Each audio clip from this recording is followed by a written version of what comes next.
El Niño ప్రభావంతో ఏర్పడ్డ వర్షాభావ పరిస్థితుల నేపథ్యంలో పంటల పరిస్థితిని క్షేత్రస్థాయిలో పరిశీలించేందుకు శాస్త్రవేత్తల బృందం పొలంబాట పట్టారు.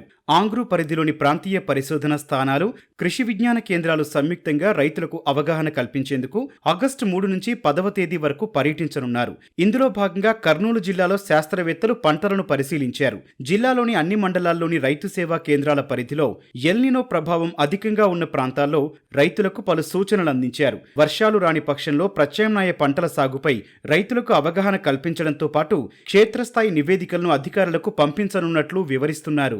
ఆచార్య ఎన్జీ రంగా వ్యవసాయ విశ్వవిద్యాలయం ఆదేశాల మేరకు మనకు ఆగస్టు 3వ తేదీ నుంచి ఆగస్టు 10వ తేదీ వరకు ప్రాంతీయ వ్యవసాయ పరిశోధనా స్థానాలు మరియు కృషి విజ్ఞాన కేంద్రాలు కలిసి ఎల్నినో కంబాట్ టీమ్స్ అని ఒక గ్రూప్ ఆఫ్ సైంటిస్ట్ని కలిపి ఒక టీమ్స్గా వేయడం జరిగింది. ఈ ఎల్నినోని ఏ విధంగా సన్నద్ధం కావాలి, మరి ఏ విధంగా ఎదుర్కోవాలనే దాని మీద ఈ కర్నూలు జిల్లాలో 5 టీంలు ఏర్పాటు చేయడం జరిగిందండి.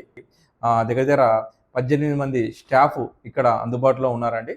వీళ్ళందరూ కూడా మేము టీమ్స్గా డివైడ్ చేసి ఇంటర్నల్గా జిల్లాలో ఉన్న అన్ని మండలాలలో 5 డివిజన్లలో ఒక్కొక్క డివిజన్లో ఒక్కొక్క మండలము మరియు ఒక్కొక్క మండలంలో దగ్గర 4 నుంచి 5 ఆర్ఎస్కేలు రైతు సేవా కేంద్రాలు ఏవైతే మనకి హై రిస్క్ జోన్లో ఉన్నాయో, అంటే తక్కువ వర్షపాతం నమోదయ్యి పంటలు ఆశాజనకంగా లేకుండా మనకి మొక్క ఎదుగుదల లేకుండా ఆర్ఎస్కేలు మనకి డిపార్ట్మెంట్ డేటా దగ్గర ఉందండి.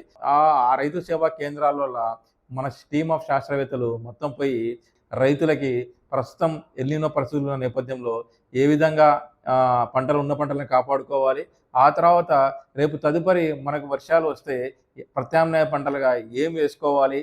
సో ఆ విధంగా మనకి ఒక వారం రోజుల పాటు కూడా ఈ శాస్త్రవేత్తల బృందం అంతా కలిపి క్షేత్రస్థాయిలో పరిశీలించి ఆ రిపోర్టును తదుపరి మనకి యూనివర్సిటీ వారికి సమర్పించడం జరుగుతుందండి.